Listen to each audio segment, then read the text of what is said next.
അങ്ങനെ നമ്മൾ ഗുരുവായൂരപ്പ ഭക്തരുടെ അനുഭവങ്ങൾ പറഞ്ഞ് പറഞ്ഞ് ഇവിടെ വരെ എത്തിയില്ലേ. അപ്പം വീണ്ടും അനുഭവങ്ങൾ ഇങ്ങനെ വന്നുകൊണ്ടിരിക്കുന്നുണ്ട്. സത്യം പറഞ്ഞു കഴിഞ്ഞാൽ അതിന് യാതൊരു എന്താണ് മുടക്കവും ഇല്ല. അത്രയും അനുഭവങ്ങളാണ് ഇൻബോക്സിലേക്ക് വരുന്നത്. ഞാൻ സമയമുള്ളപ്പോൾ നിങ്ങളുമായിട്ട് ഓരോന്നോരോന്നായിട്ട് സംവദിക്കുന്നു. നിങ്ങളത് എല്ലാവരിലേക്ക് എത്തിക്കുക. ഒരനുഭവം പറയട്ടെ. ഹരേ കൃഷ്ണ. ഈ കഴിഞ്ഞ വൈശാഖ മാസത്തിൽ എനിക്ക് ഒരു അനുഭവം ഉണ്ടായി. ഒരാൾ അയച്ചു തന്നാണേ. ഞാൻ ഒത്തിരി തവണ ഗുരുവായൂർ അമ്പലത്തിൽ പോയിട്ടുണ്ട് തൊഴാനായിട്ട്.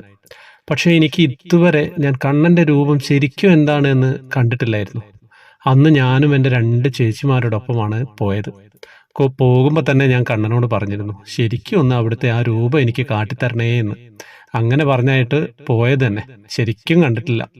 അങ്ങനെ ഞങ്ങൾ ഗുരുവായൂർ ചെന്ന് മണിക്കൂറുകൾ ക്യൂ നിന്ന് നാരായണനാമമൊക്കെ ചൊല്ലി കണ്ണൻ്റെ അടുത്തെത്തി.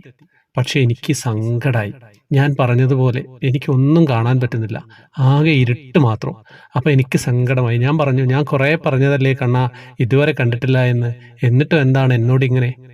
ഞാൻ അവിടെ ഒരു സൈഡിൽ നിന്നിട്ട് ഭയങ്കര പരിഭവം പറയാൻ, വേറെ ഒന്നും പ്രാർത്ഥിക്കുന്നില്ല. ഞാൻ ഇത് തന്നെ പറഞ്ഞുകൊണ്ടിരിക്കുകയാണ്. കണ്ണടയൊക്കെ മാറ്റി ഞാൻ കണ്ണൊക്കെ തുടച്ച് വീണ്ടും വീണ്ടും നോക്കുകയാണ്. എനിക്കൊന്നും കാണാനും പറ്റുന്നില്ല, എനിക്കൊന്നും മനസ്സിലാവുന്നില്ല. ആകെ സങ്കടമായി. അപ്പോൾ അവിടെ നിന്ന് ആ വലതുവശത്ത് കൂടെ പോയി കണ്ണനെ തൊഴുത് പെട്ടെന്ന് നടക്കൂ എന്ന് പറയുമ്പോൾ അവിടെ ഒരു പ്രായമുള്ള തിരുമേനി, നല്ല ഐശ്വര്യമുള്ള ഒരു തിരുമേനി വന്നിട്ട് പറയുകയാണ്, എല്ലാവരും നന്നായിട്ട് കണ്ടോളൂ, ഇന്നത്തെ അലങ്കാരം കാളിമർദ്ദനാണ് കേട്ടോ എന്ന്.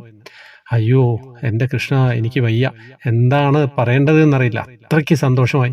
ഞാൻ നോക്കുമ്പോൾ എൻ്റെ ദൈവമേ, ആ ഉണ്ണിക്കണ്ണൻ സർപ്പത്തിൻ്റെ മേളിൽ ഇങ്ങനെ നിൽക്കുന്നു, വാല് പിടിച്ചിട്ടുണ്ട്, ചിരിച്ചുകൊണ്ട് നിൽക്കുന്ന നമ്മുടെ എല്ലാം ഉണ്ണിക്കണ്ണൻ.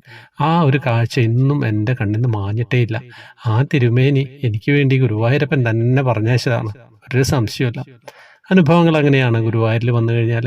പക്ഷേ നമ്മുടെ മനസ്സ് എപ്പോഴും തെളിഞ്ഞതായിരിക്കണം. ആരോടും യാതൊരു വൈരാഗ്യ ബുദ്ധി ഒന്നുമില്ലാതെ നല്ല രീതിയിൽ ജീവിക്കുന്നവർക്ക് മാത്രമേ ചെറിയ തോതിലെങ്കിലും ഭഗവാന്റെ ദർശനം ഉണ്ടാവുള്ളൂ എന്ന് പറയുന്നത് വളരെ സത്യമാണ് കേട്ടോ.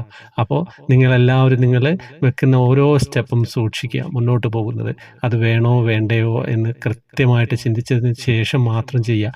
വാക്കുകളും ഒക്കെ തന്നെയാണ് കേട്ടോ. നമ്മുടെ വാക്കുകൾ പലപ്പോഴും നമുക്ക് ശത്രുക്കളായി മാറാറുണ്ട്. ഇതൊക്കെ ഭഗവാൻ പല പല സമയത്തായിട്ട് പറഞ്ഞിട്ടുണ്ട്, പല കാര്യങ്ങളായിട്ട്. അപ്പോൾ എല്ലാവരും ശ്രദ്ധിക്കാമല്ലോ അല്ലേ.